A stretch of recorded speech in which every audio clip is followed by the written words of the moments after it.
কিছু তো বুঝতেই পারছি না। আমি কারুর ভালো করতে গেলে তার উল্টোটা হয়ে যায়।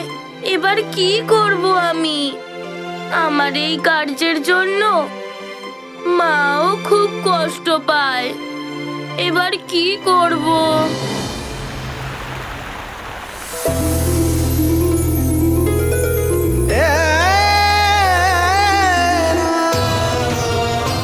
এখন তুমি মা হও বা মহারানী, তাতে আসলে কিচ্ছু এসে যায় না।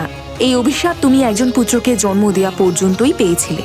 এবার তোমাকে সব কিছু ত্যাগ করে স্বর্গলোকে ফিরতে হবে। আমার জন্য সব থেকে বড় উপহার তো তুমি। শুধু তুমি আমাকে কোনোদিনও ছেড়ে চলে যেও না। আর স্বর্গলোকের নিয়ম কেউ ভাঙতে পারে না, তুমিও না। পুঞ্জিক স্থলা। বুঝতে পারছি না আমি কি করব। এই চিন্তা আমাকে ভেতরে ভেতরে কুঁকড়ে দিচ্ছে। কাকে বলবো আমার মনের কথা? মহারাজকে বলবো নাকি মাকে বলবো? কাউকে এটা বলে দিলে আমার কষ্টটা একটু কমতেও পারে। মিত্র,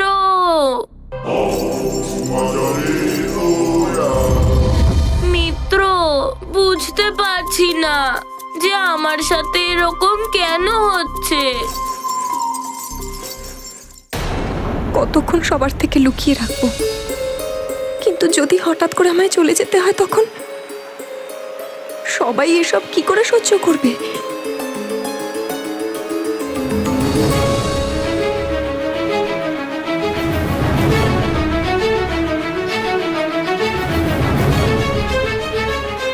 আমি আর দেরি করতে পারবো না। এক্ষুনি গিয়ে আমি মহারাজকে সব সত্যিটা জানিয়ে দেব।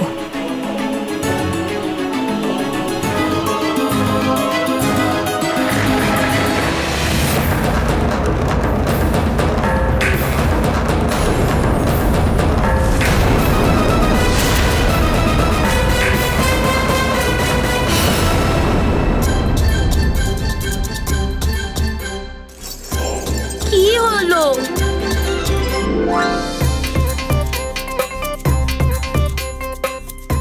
মায়ের কাছে? মিত্র, তুমি ভালোই বলেছ। মাই এই সমস্যার সমাধান করতে পারে। চলো। মা! আমার দাস, আমার সুমেরুর সেবকেরা, এখন থেকে তোমরাই আমার সৈনিক। তোমাদের ওপর আমার বিষের প্রভাব আরম্ভ হয়ে গেছে। শীঘ্রই তোমরা নিজের বিষের দ্বারা অন্য মানুষকে বিষাক্ত করার যোগ্য হয়ে যাবে। আর তারপর তোমরা যাদের ওপরেই নিজেদের বিষ প্রয়োগ করবে, ওরা তোমাদের মতো হয়ে যাবে, আমার দাস হয়ে যাবে।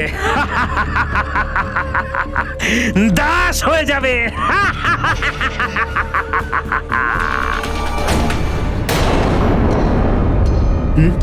আরে এটা কি? সবাই এরকম করে চলছে কেন? আরে মোড়ল মশাই, নদীর জল বিষাক্ত হয়ে গেছে। সব গ্রামবাসীকে বলে দিন নদীর জল যেন না নেয়। আরে কি হলো? কেউ উত্তর দিচ্ছে না কেন?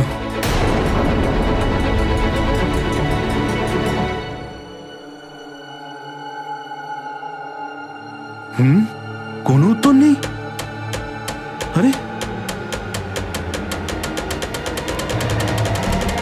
আরে কেউ উত্তর দিচ্ছে না কেন?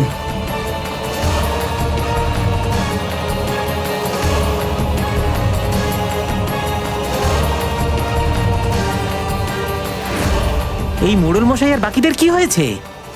আরে এদেরকে বলে দিয়েছি, এবার এদেরকে ছাড়ো। চলো মহারাজকে গিয়ে কথাগুলো বলি। হ্যাঁ চলো।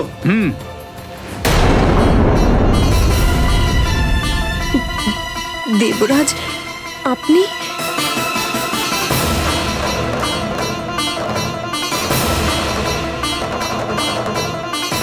পুঞ্জিকস্থলা, তুমি কি ভেবে আমার আজ্ঞার অবহেলা করলে? ক্ষমা করবেন দেবরাজ, আপনার আজ্ঞার অবহেলা করার কথা আমি স্বপ্নতেও ভাবতে পারি না। এসব আমি এই জন্য করেছি কারণ এখন আমি মা।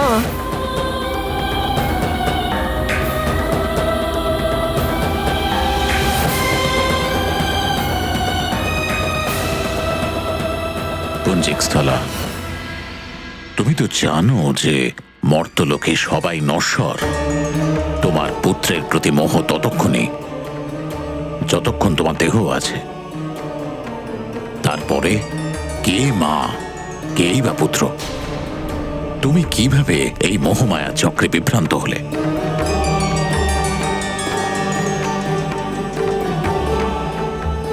পুঞ্জিকস্থলা, তোমার শাপের সময়সীমা শেষ হয়েছে, আর এবার তোমার স্বর্গে ফিরে আসার সময় এসে গেছে।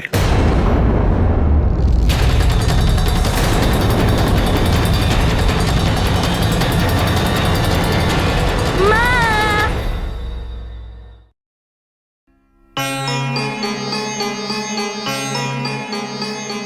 মাকে তো এখানেই থাকতে হতো, কোথায় চলে গেল?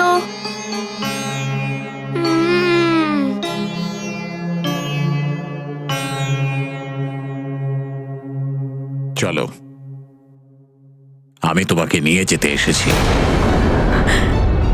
না দেবরাজ, আমার হনুমান অবোধ, আমাকে ছেড়ে এক মুহূর্তও থাকতে পারবে না। ওকে ছেড়ে আমি কি করে যাই?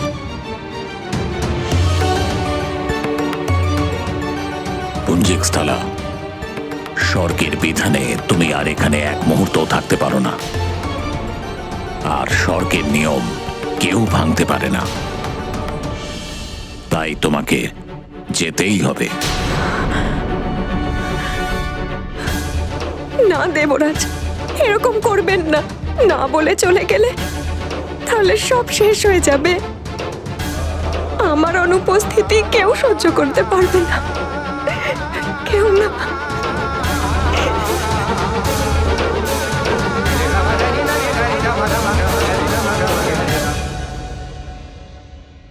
প্রণাম যুবরাজ। শুনুন শুনুন সেবক। হ্যাঁ বলুন। সেবক, আপনি মাকে কোথাও দেখেছেন? হ্যাঁ যুবরাজ, মহারানী ছাদের ওপর গেছেন।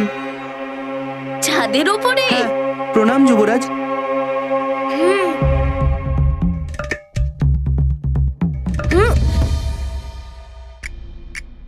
মা বলেছিল অত্যন্ত প্রয়োজন হলে তবেই শক্তির প্রয়োগ করতে। পুঞ্জিকস্থলা, পুত্র মোহে তুমি এই কথা বলছো? এই মিলন, বিরহ, সুখ, দুঃখ এসব পৃথিবীর জীবনে হয়েই থাকে, কিন্তু তোমাকে এর বাইরে বেরোতে হবে। কি করে এই পুত্রমোহ থেকে আমি বাইরে বেরোবো দেবরাজ? এই জীবনের 12টা বছর আমি শুধুই তপস্যা করেছি, কঠিন তপস্যা। রোদ, বর্ষা, ঘোর শীত সব সহ্য করেছি আমি। তবেই স্বয়ং মহাদেব আমাকে আশীর্বাদ করেছেন।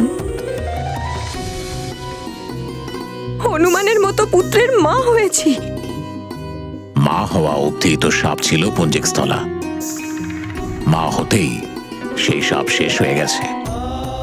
আর মায়ের সব দায়িত্ব, আর তাও এমন এক পুত্রের মায়ের দায়িত্ব যে তার জীবনে অনেক বড় বড় কাজ করবে। দেবরাজ, মা হলো সন্তানের প্রথম গুরু। আমি আমার পুত্রকে সম্পূর্ণ হনুমান করতে চাই। আজও ঘুম পাড়ানি গান না শুনে ঘুম হয় না। ভোজনও আমার হাতেই করে। আর আপনি বলছেন যে আমি ওকে ছেড়ে চলে যাব? কিন্তু পুঞ্জিকস্থলা, না দেবরাজ, না, আমি এত নিষ্ঠুর মা হতে পারবো না। আমি জানি যেমন আমার প্রাণ আমার পুত্র সেরকমই আমি হনুমানের জীবন। আমাকে ছাড়া ও এক মুহূর্তও থাকতে পারবে না। অবোধ আমার হনুমান।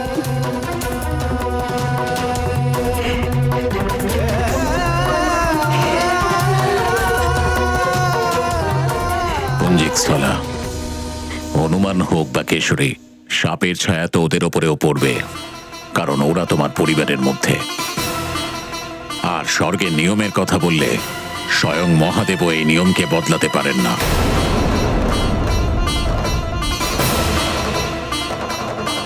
তাই এটা তো নিশ্চিত যে তোমায় সবকিছু ছেড়ে ফেরত যেতেই হবে। কিন্তু তবুও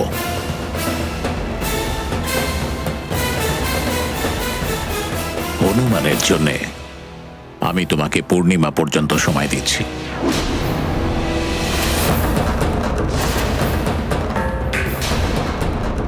তোমার যা কিছু শেখাবার শিখিয়ে দাও, তোমার যা কিছু বোঝাবার বুঝিয়ে দাও। কিন্তু এত কম সময়ে এই সময়ের মধ্যেই তোমার যা করার করে নাও। পূর্ণিমার পরে তুমি এই পৃথিবীতে এক মুহূর্তও থাকতে পারবে না।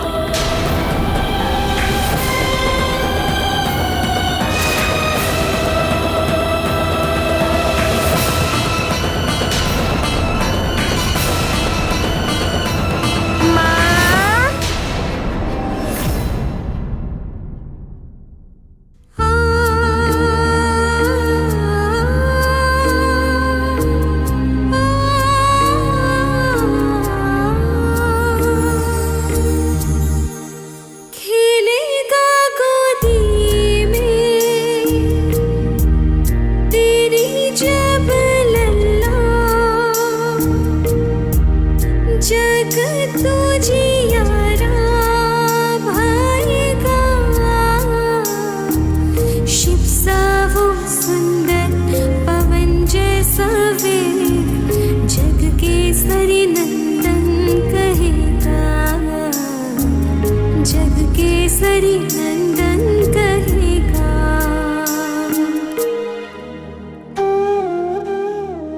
মা,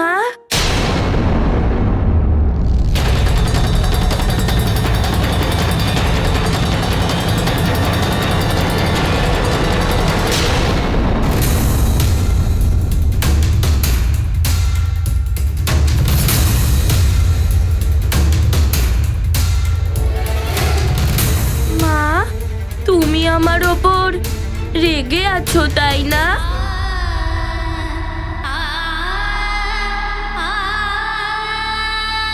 মা,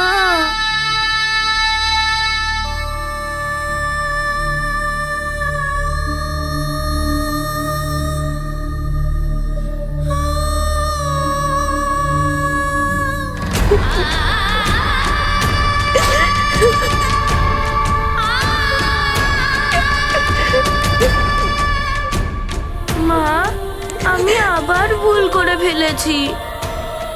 আমার কারণেই ঋষি মশাই কষ্ট পেয়েছেন তাই না? মাকে আমি আবার কষ্ট দিলাম। পূর্ণিমার পরে তুমি এই পৃথিবীতে এক মুহূর্তও থাকতে পারবে না।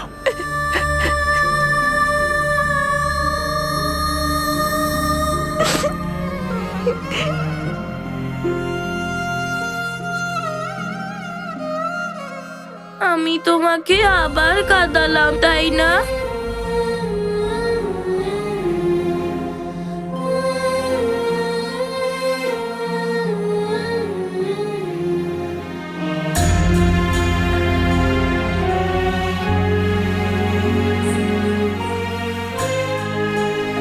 মা, আমার কারণেই তুমি কষ্ট পেয়েছো তাই না?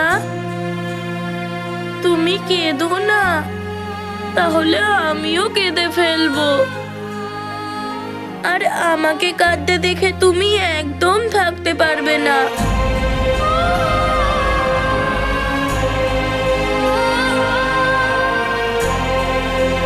মা,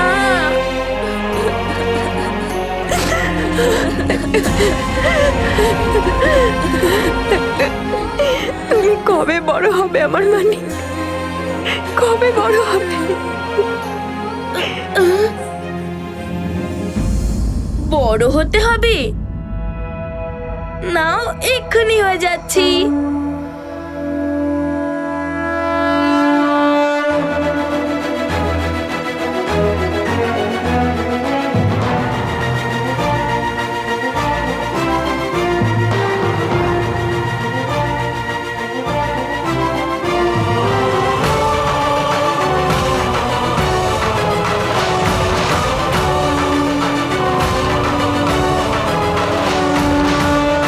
নাও, হয়ে গেছি মা আমি বড়।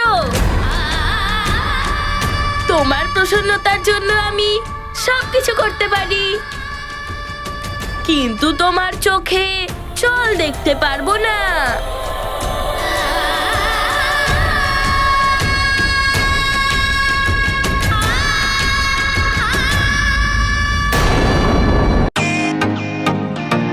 Welcome to Bitan world. How may I assist you? নতুন ফ্ল্যাটের জন্য একটা স্ট্যান্ড ফ্যান আর কুলার নেব। এই পচা গরম থেকে একটু স্বস্তি চাই। বাজার চলতে সব ব্র্যান্ড তো আর ভরসাযোগ্য নয়।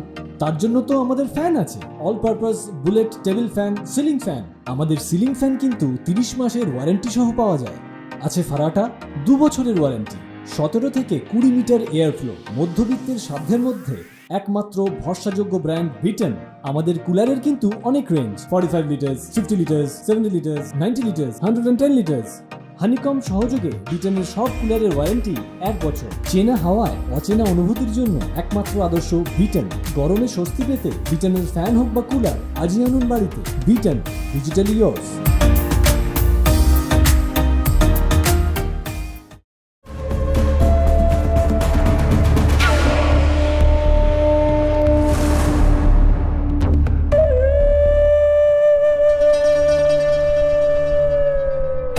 তারপর তোমরা নগরের ওপরে আক্রমণ করবে আর সমস্ত সুমেরুবাসীর ওপর নিজের বিষ ছড়িয়ে ওদের নিজেদের মতোই আমার সেবক বানিয়ে দেবে।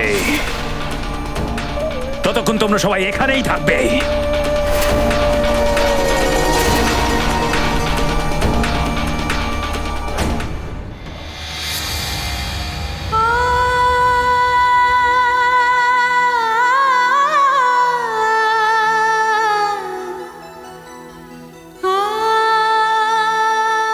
কি হয়েছে পুত্র?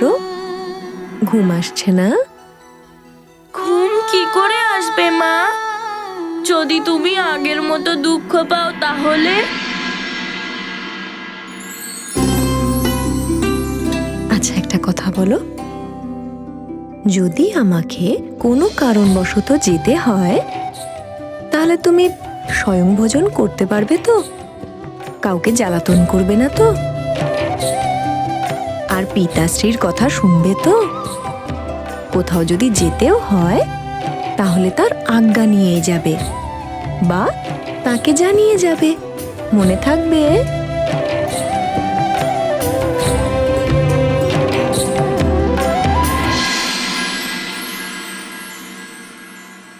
কিন্তু তুমি কোথায় যাচ্ছ মা?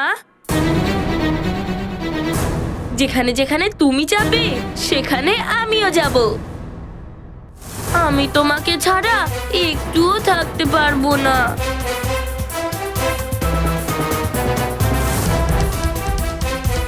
হনুমানের জন্য আমি তোমাকে পূর্ণিমা পর্যন্ত সময় দিচ্ছি। তোমার যা কিছু শেখাবার শিখিয়ে দাও, তোমার যা কিছু বোঝাবার বুঝিয়ে দাও, যা করতে চাও করে নাও। পূর্ণিমার পরে তুমি এই পৃথিবীতে এক মুহূর্ত থাকতে পারবে না।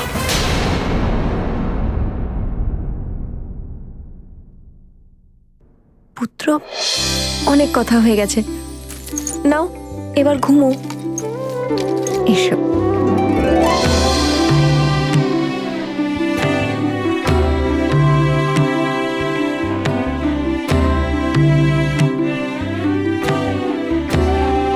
গান শোনাও না মা।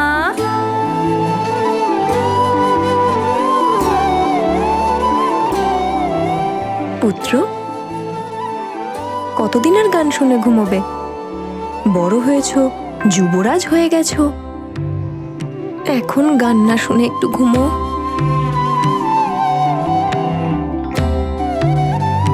নেত্র বন্ধ করো, ঘুম চলে আসবে।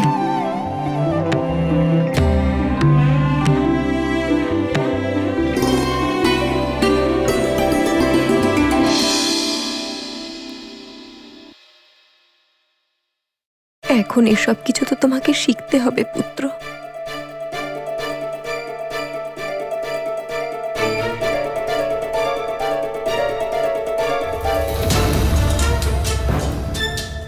ঘুমিয়ে পড়েছে, এখন মহারাজকে গিয়ে সব সত্যিটা জানিয়ে দিই।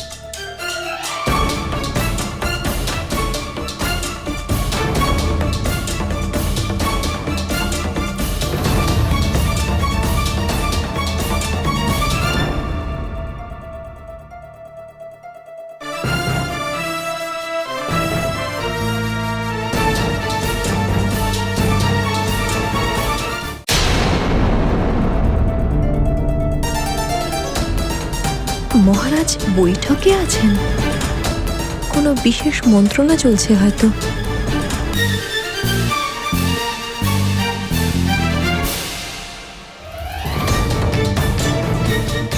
মহারাজ, ওই নদী থেকেই নগরীর মানুষ পানীয় জল পেয়ে থাকেন। শুধু মানুষই নন, বরং পশু, পক্ষী, এমনকি বনস্পতি সবারই জীবন এই জলের উপরেই নির্ভরশীল। যদি সেই জলই পানের উপযুক্ত না থাকে মহারাজ, তাহলে আমাদের সুমেরু রাজধানী তো কোনো যুদ্ধ না করেই ধ্বংস হয়ে যাবে। তবে মহারাজ, আপনার কথা অনুযায়ী আমি সমস্ত ব্যবস্থা করে দিয়েছি। নদীর আশেপাশে সমস্ত সৈনিককে পাহারায় রাখা হয়েছে, যাতে ওই নদীর জলকে কেউ ছুঁতেও না পারে।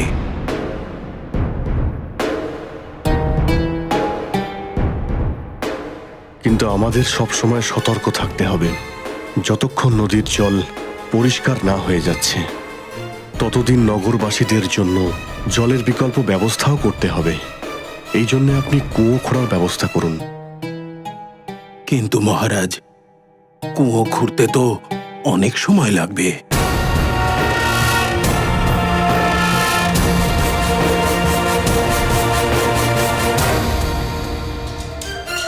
এই সময় আমি কি বলবো মহারাজকে? আগে থেকেই এত চিন্তিত, আমিও যদি আমার কথা বলতে বসে যাই, থাক, আমার দুঃখের কথা আর নাই বা বললাম।